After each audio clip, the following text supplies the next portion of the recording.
Winnie the Pooh goes visiting and gets into a tight place. Edward Bear, known to his friends as Winnie the Pooh, or Pooh for short, was walking through the forest one day, humming proudly to himself. He had made up a little hum that very morning as he was doing his stoutness exercises in front of the glass. Tra-la-la, tra-la-la, as he stretched up as high as he could go. And then tra-la-la, tra-la-la, tra-la-la, oh, help, as he tried to reach his toes.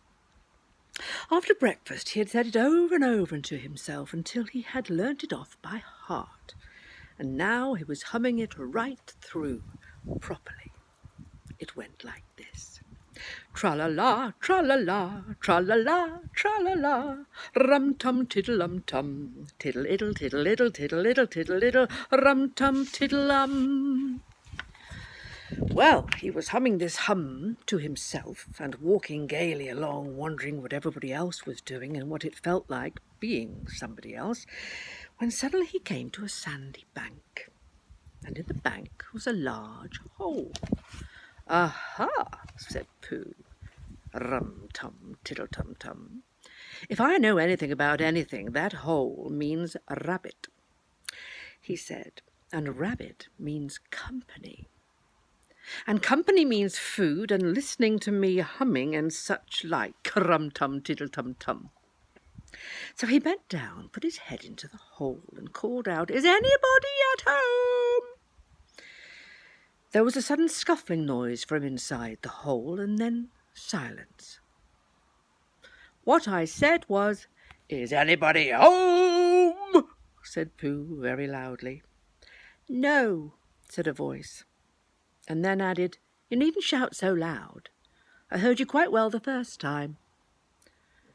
"Bother," said Pooh. "Is there anybody here at all?" "Nobody." Winnie the Pooh took his head out of the hole and thought for a little, and he said to himself, "There must be somebody there, because somebody must have said nobody." So he put his head back in the hole and said, "Hello, Rabbit, isn't that you?" "No," said Rabbit, in a different sort of voice this time. "But isn't that Rabbit's voice?" "I don't think so," said Rabbit. "It isn't meant to be." "Oh," said Pooh. He took his head out of the hole and had another think, and then he put it back and said, "Well, could you very kindly tell me where Rabbit is?" "He's gone to see his friend Pooh Bear, who is a great friend of his." "But this is me," said Bear, very much surprised. "What sort of me?" "Pooh Bear." "Are you sure?" said Rabbit, still more surprised. Quite sure," said Pooh. "Oh, well then, come in." So Pooh pushed and pushed his way through the hole, and at last he got in. "You were quite right," said Rabbit, looking at him all over. "It is you." "Glad to see you." "Well, who did you think it was?" "Well, I wasn't sure. You know how it is in the forest. One can't have anybody coming into one's house. One has to be careful. What about a mouthful of something?" Pooh always liked a little something at 11 o'clock in the morning, and he was very glad to see Rabbit getting out the plates and mugs, and when Rabbit said, "Honey or condensed milk with your bread?" he was so excited that he said, "Both!" And then, so as not to seem greedy, he added, "But don't bother about the bread, please." And for a long time after that he said nothing, until at last, humming to himself in a rather sticky voice, he got up, shook Rabbit lovingly by the paw, and said that he must be going on. "Must you?" said Rabbit politely. "Well," said Pooh, "I could stay a little longer if you—" and he tried very hard to look in the direction of the larder. "As a matter of fact," said Rabbit. "I was going out myself directly."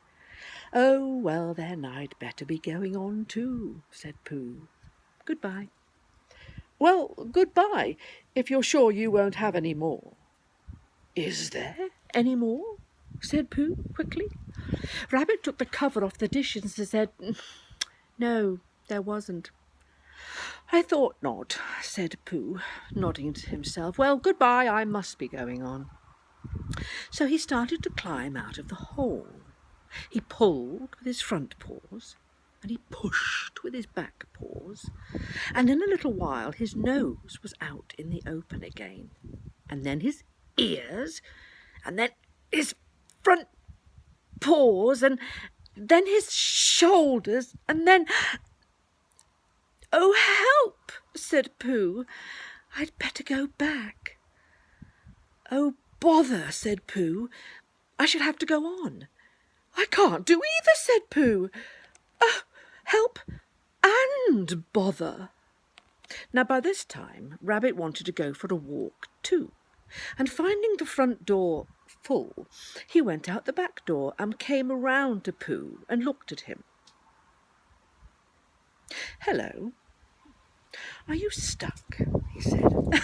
"No," Pooh said carelessly, "just resting and thinking and humming to myself." "Here, give us a paw," said Rabbit.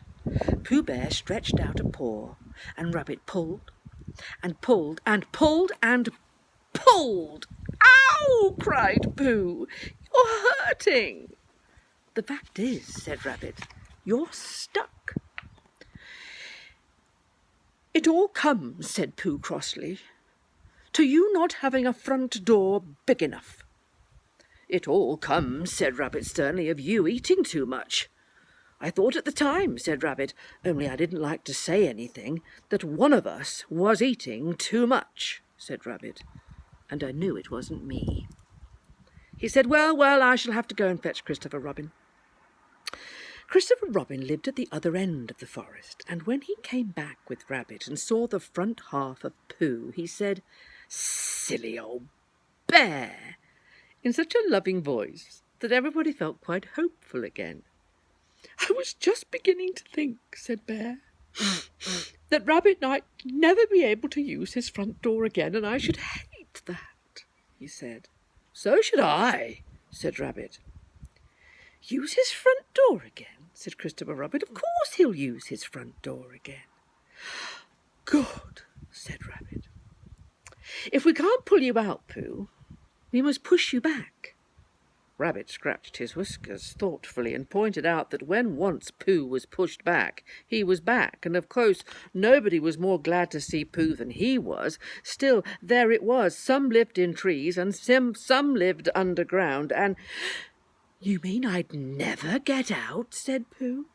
"I mean," said Rabbit, "that having got so far, it seems a pity to waste it." Christopher Robin nodded. "Then there's only one thing to be done," he said. "We shall have to wait for you to get thin again." "Well, how long does getting thin take?" asked Pooh anxiously. "About a week, I should think." "But I can't stay here for a week." "You can stay here all right, silly old bear. It's getting you out which is so difficult." "We'll read to you," said Rabbit cheerfully. "And I hope it won't snow," he added. "And I say, old fellow, you're taking up a good deal of room in my house. Do you mind if I use your back legs as a towel rack? Because, I mean, there they are, doing nothing, and it would be very convenient to just hang towels on them." "A week?" said Pooh gloomily. "What about meals?" "I'm afraid no meals," said Christopher Robin, "because of getting thin quicker. But we will read to you." Bear began to sigh, and then found he couldn't because he was so tightly stuck, and a tear rolled down his eye as he said, "Then would you read a sustaining book, such as would help and comfort a wedged bear in great tightness?" So, for a whole week, Christopher Robin read that sort of book at the north end of Pooh. and Rabbit hung his washing on the south end of Pooh. And in between, Bear felt himself getting slenderer and slenderer. And at the end of the week, Christopher Robin said, "Now." So he took hold of Pooh's front paws, and Rabbit took hold of Christopher Robin, and all Rabbit's friends and relations took hold of Rabbit, and they all pulled together. And for a long time, Pooh only said, "Ow!" and "Oh!" And then all of a sudden he said, "Pop!" just as if a cork were coming out of a bottle. And Christopher Robin and Rabbit and all Rabbit's friends and relations went head over heels backwards.